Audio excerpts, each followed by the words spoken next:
The Northlands had known many rulers, but none like King Ronan Ashgard. He stood taller than most men, with eyes the color of a winter sky just before a storm. When he walked through his halls, guards straightened their backs, servants lowered their gazes, and even his own generals found reasons to look at the floor instead of at him. It was not that Ronan was cruel without reason. It was that no one in his kingdom had seen him smile in 10 years, and a king who never smiles becomes a king everyone fears. 10 years ago, Ronan had loved someone. Her name did not matter anymore, not even to him, because he had trained himself not to think of it. What mattered was that she had betrayed him, and that betrayal had ended in her death, and that death had ended something inside Ronan that had never come back to life. Since then, he ruled with order and strength. He kept his kingdom safe. He kept his heart locked behind a door even he did not have the key to anymore. Far from the castle, in a smaller pack near the eastern border, there lived a girl named Elira Voss. She was an Omega, the gentlest rank among wolves, and she was small even by Omega standards. Where other wolves grew tall and strong, Elira had stayed slight and quiet, the kind of person others walked past without noticing. Her own pack had called her fragile. They said she would never be useful in a fight, never be strong enough to matter. Elira had heard these words so many times that she almost believed them. But there was one thing no one in her pack understood about her. What she lacked in size, she made up for in heart. She loved fiercely, and she never gave up on the people she cared for, no matter how small she looked standing next to them. Everything changed on the night her pack was attacked. A rival group came across the border in the dark, burning homes and scattering families. Elira had been asleep when the first scream tore through the night. She did not run to save herself. Instead, she ran toward the nursery, where 3 young pups slept, none of them her own by blood, but all of them hers, in every way that mattered. She gathered them in her arms, held them close, and ran through smoke and chaos until she reached the forest. She did not stop running until dawn. When soldiers from the Alpha King's territory found her, she was exhausted, her feet bleeding, her arms trembling from carrying 3 sleeping children for hours. She did not ask for comfort. She only asked that the pups be kept safe. The soldiers, moved by her quiet strength, brought her and the children to the capital, to the castle of the very king everyone feared. Elira expected to be forgotten there, one refugee among many, invisible in a court of proud, powerful wolves. She did not expect to meet the king at midnight in his own garden. She had gone outside because the pups could not sleep in the unfamiliar castle, and she thought the fresh air and quiet might calm them. She sat beneath a large oak tree with the 3 children finally drifting off around her, her dress covered in dirt from the days before, her hair falling loose from exhaustion. She did not hear him approach until his shadow fell over her. King Ronan had come to the garden the way he always did, when sleep would not find him, expecting solitude. Instead, he found a small, dirt-covered Omega girl, curled protectively around 3 sleeping pups, glaring up at him with the fierce, tired eyes of someone who had nothing left to lose. "If you're going to yell at me," she said, before he could speak a single word, "can it wait until morning?" They just fell asleep. No one spoke to Ronan that way. No one in 10 years had dared. He should have been angry. He should have summoned the guards and reminded this small stranger exactly who she was addressing. Instead, something strange happened in his chest, a small crack in a wall that had not moved in a decade. He said nothing. He only stood there, staring at her, until she looked away first, not from fear, but from simple tiredness. "Stay as long as you need," he finally said, his voice rough from disuse. Then he turned and walked back into the castle, leaving Elira staring after him in confusion. In the days that followed, Ronan told himself many reasons why he allowed Elira and the pups to remain in the castle. It was good for his reputation, he reasoned, to be seen caring for refugees after the border attacks. It cost him nothing to let a few extra mouths be fed. These were practical decisions, nothing more. Yet he found himself walking past the nursery more often than any of his duties required. He found himself pausing in hallways when he heard a certain soft laugh drifting from an open window. He told himself it meant nothing. Elira, for her part, began to notice things about the king that no one else seemed to see. She noticed how he ate dinner alone every night, in a hall built for 100 guests. She noticed the way his shoulders dropped, just slightly, when he thought no one was watching. She noticed that behind the cold reputation was a man who looked, more than anything, tired and lonely. One evening, she found him standing at a window overlooking the training yards, watching his soldiers with an unreadable expression. Without asking permission, she walked up and stood beside him. "You don't have to pretend with me," she said. "I already know you're not as terrible as everyone says." Ronan glanced down at her, surprised, as he so often was around her. "You don't know anything about me. I know you let a stranger and 3 children stay in your castle instead of turning us away," she said simply. A truly cold king would not have done that. He had no answer for that. He simply stood there, and for once, the silence between them did not feel heavy.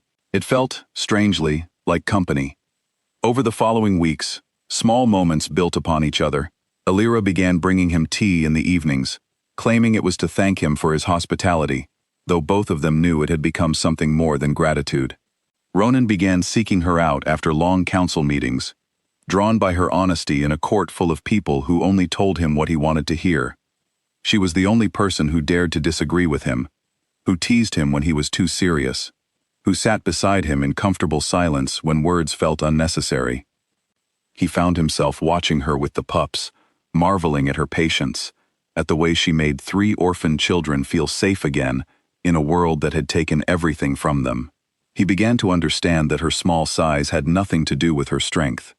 She was, in her own quiet way, one of the strongest people he had ever known. For Alira, Ronan slowly stopped being the fearsome alpha king the whole kingdom whispered about. He became simply Ronan, a man who had suffered a great loss and built walls to protect himself from ever suffering it again.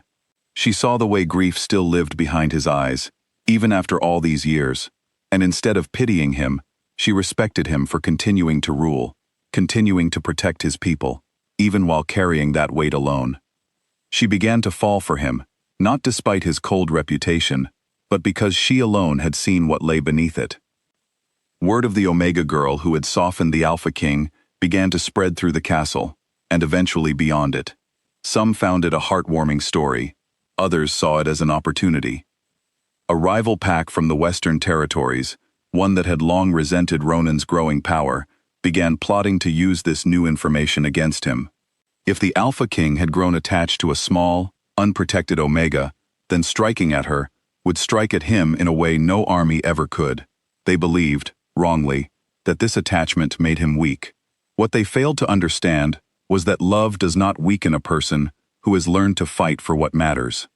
It gives them a reason to fight harder. One night, while Ronan was away settling a dispute at the northern border, enemy wolves slipped into the castle grounds and took Alira from the garden, where she often sat with the pups after they had fallen asleep. She fought them with everything she had, refusing to go quietly, leaving scratches and bruises on more than one of her captors before they finally overpowered her small frame. When Ronan returned and learned what had happened, something in him broke apart entirely. The careful, controlled king who had ruled through calm authority for a decade vanished in an instant, replaced by a wolf consumed with fear and fury in equal measure. He gathered his fastest soldiers and rode through the night without rest, tracking the scent of the attackers across 2 territories. They found the enemy camp just before dawn. Ronan did not wait for a plan or a strategy session. He tore through the camp with a desperation none of his soldiers had ever witnessed in their king, driven by a single thought: he could not lose another person he loved. He found Alira in a small tent at the center of the camp, bruised and exhausted, but very much alive, having just finished loosening the ropes around her own wrists with her teeth. She looked up at him, dirt on her face and fire still in her eyes, and for a moment, neither of them spoke. Then Ronan crossed the tent in 2 steps and pulled her into his arms, holding her so tightly that she could feel his whole body shaking. In front of his own soldiers, the Alpha King, who had not shown weakness in 10 years, wept. "I thought I had lost you," he said, his voice breaking. "I cannot lose you too." Alira held him back just as tightly, her own tears finally falling now that the danger had passed. "I'm here," she whispered. "I'm not going anywhere." They returned to the castle together, And in the days that followed, Ronan finally spoke the truth he had buried for 10 years. He told her about the mate he had lost, about the betrayal that had taught him to fear his own heart, about the walls he had built, not because he wanted to be cold, but because he was terrified of ever feeling that kind of pain again. He told her that somewhere between midnight in the garden and countless quiet evenings since, she had found her way past every single wall without even trying. "You never once feared me," he said. "Not from the very first night. I have spent 10 years making sure everyone feared me, and you looked at me like I was simply a tired man who needed to let his children sleep." Elira smiled through her tears. "I didn't fall for the alpha king everyone whispers about," she said. "I fell for the man underneath, the one who protects orphaned pups and lonely refugees, without ever asking for anything in return." In the Great Hall, before his entire court, Ronan formally claimed Elira as his mate and future queen. Whispers rippled through the crowd, some in shock, some in disbelief that the fearsome king had chosen the smallest Omega in the kingdom. But when Ronan looked out at his people, his eyes carried none of the coldness they had grown used to. For the first time in a decade, there was warmth in his gaze, and every wolf in that hall could see it. No one dared question his choice after that. The girl once dismissed as too fragile, too small, too insignificant to matter, became the queen whose quiet courage was spoken of in every territory of the Northlands. She stood beside Ronan not as someone who needed protecting, but as someone who had proven, time and again, that true strength has nothing to do with size. Under their rule together, the kingdom that had once been held together by fear slowly transformed into one built on both strength and compassion. Ronan remained a firm and capable king, but he no longer ruled alone behind locked doors.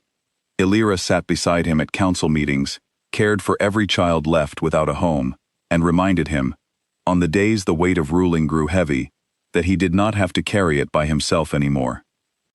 Years later, when people told the story of the Alpha King and the tiny Omega girl, they did not speak of fear.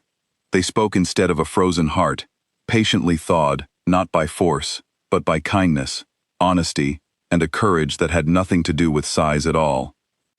And in the quiet moments, long after the kingdom had settled into peace, Ronan would sometimes watch Elira laughing with their own children in the very garden where they first met, and he would remember that midnight so long ago when a small, exhausted girl had looked up at him without fear and changed everything.